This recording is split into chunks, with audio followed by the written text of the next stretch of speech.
Hey guys, welcome back for another episode of Hayden Newberry Fishing. We are in the campground right now, actually staying in my truck topper setup, so I figured it'd be a good time to make a video kind of going through everything, how to set it up, what you can do, and it's really not an expensive thing to do when you travel to a lot of fishing tournaments or if you just camp regularly when you're fishing.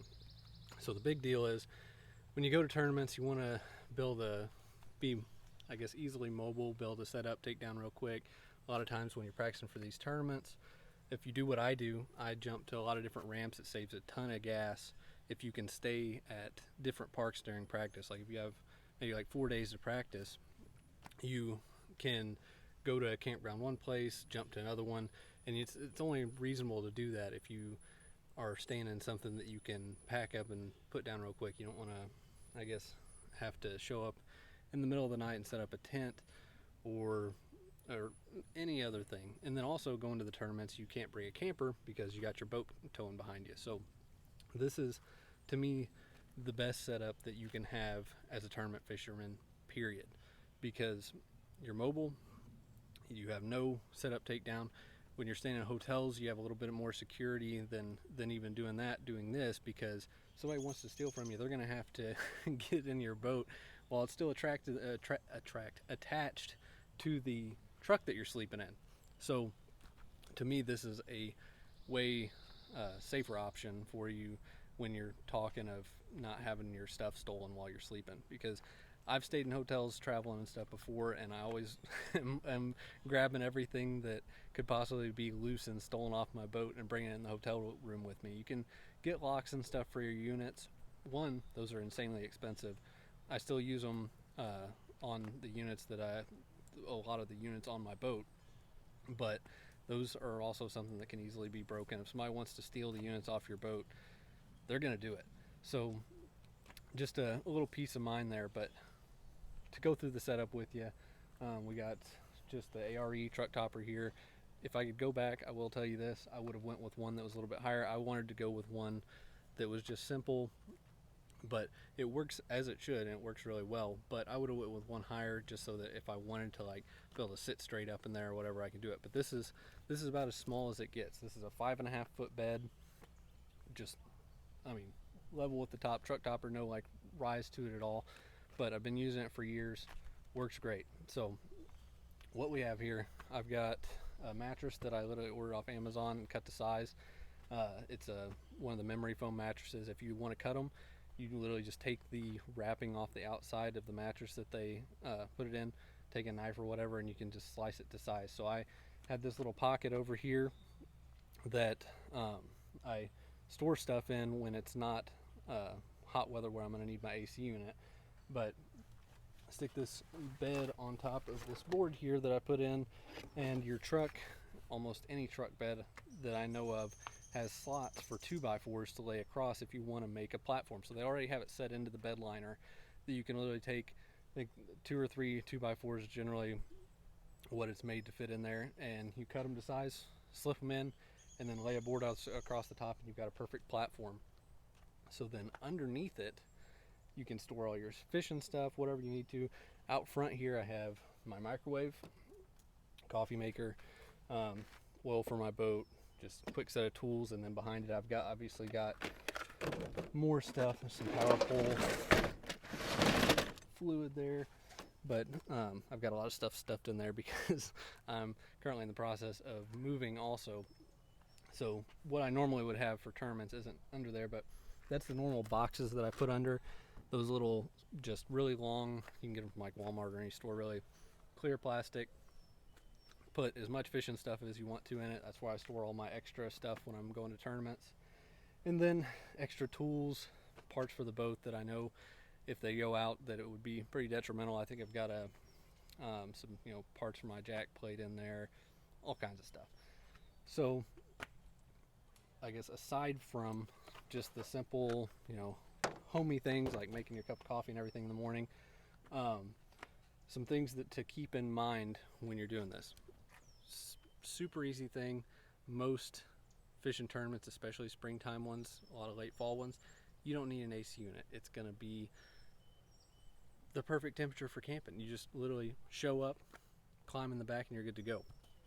But there are occasional ones that early spring, really late fall where you need a heater, no big deal. This little thing right here, if you grab any of those little bitty plug-in heaters from any store, Walmart, wherever you can get one, it will keep that thing toasty.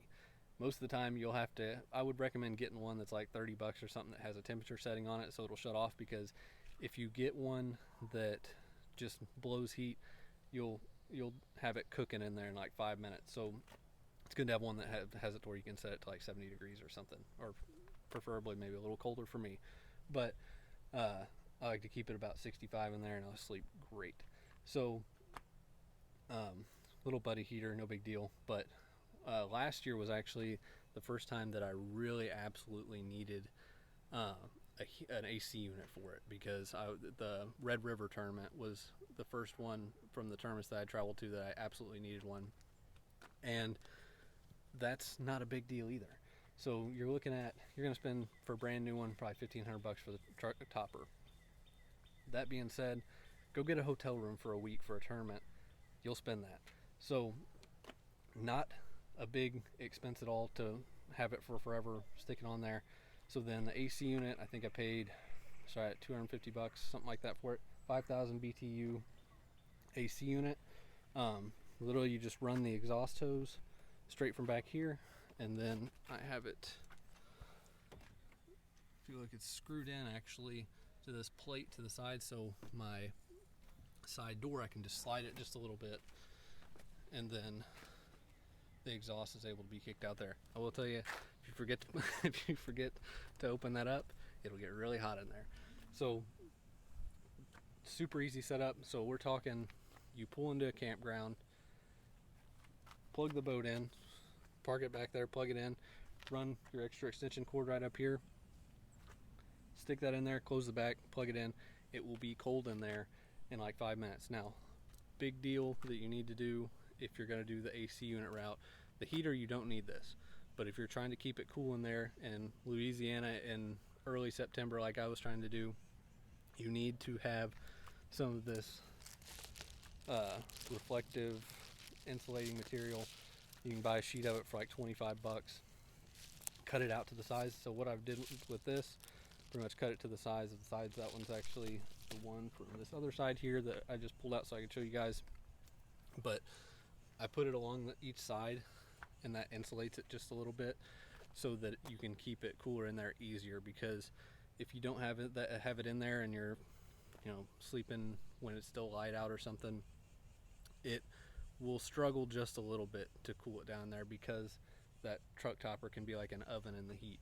So definitely, if you're going to do it, get some of those, and that way you'll be able to keep it cool, like really, really cool in there.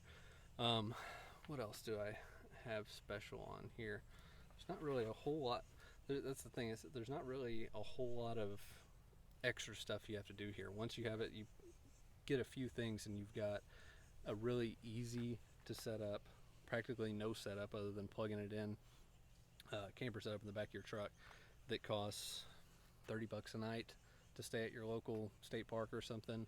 You got, right now I'm staying 50 yards from the shower house. Hop out of there, go. In the morning time, you don't have to worry about anything. I keep when I'm practicing for the tournament, I keep my cooler in my boat. That way I got my breakfast sandwiches, all that in there. Pop a couple in the microwave in the morning while I'm getting everything unplugged, and I'm on the road. When I need to change sites, it's literally a matter of rolling up some extension cords, tossing them on my boat or the back of my truck, whatever, and I take off. If you have a crew cab truck, that's what I travel with, and it works really well. You can obviously do it with something else, but I'll just keep like my clothes and some simple stuff in the truck, in a bag, whatever. Actually, for a little bit, I don't have it in there right now, I had some of those plastic drawers from Walmart.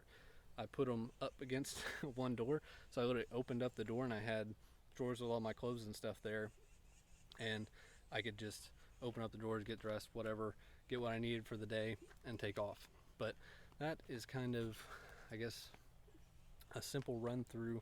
I don't think I missed anything really, because there's really not a ton of extra stuff that you need to do here to to make it, and you can kind of customize it however you want. But that is about as simple as it gets when it comes to saving a ton of money for tournament fishermen, because if you spend all your money on the hotel before the tournament even starts, you can win it, but you're not winning anything. You're still losing money because you spent all your money on a hotel room. And for pretty much the price of one tournament's hotel room, you can have this set up right here. And I can tell you, you don't just use it for fishing tournaments.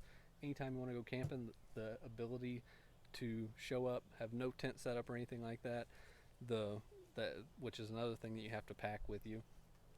And the weather can be terrible. It doesn't matter. You just climb in the back of the truck and you're good to go. You need to pull off on the side of the road and sleep at a truck stop, bring a generator with you. I used to do that all the time. I'd bring a generator, and I guess that's the one thing that I missed. Get a quiet generator. When I used to travel to tournaments, and I'd be working nights and then I'd take off the next day to go travel, I would actually sleep at a lot of Walmarts. Here's why. Quiet generator, put it in the boat. If you need to charge the batteries on the boat on the road, stick the generator in the boat, start it, plug it in, and go. You pull into a Walmart, it's a quiet, like one of those like really, I think those are a little bit more expensive. They're maybe like $500 to $700 that you can get from Harbor Freight. The Predator ones, I've used one of those for years. Great generators. Stick it in the boat. You can park in the back edge of a Walmart parking lot, one that they allow you to sleep at. I know there's some of them that they don't want you to sleep in, but pull in the back side of the parking lot. You can plug your AC unit into the generator, your heater into the generator, whatever. You can plug your boat in to the generator also. Do everything that you're doing in the campground here, aside from the shower house, and sleep in the Walmart, wake up in a few hours, hit the road again. Best investment for the traveling fisherman / traveling anything that I can think of. But hope you guys enjoyed the video. Hope I didn't miss anything. If I do, let me know in the comments and we'll address it. But thanks for watching the video, guys. Subscribe to the channel.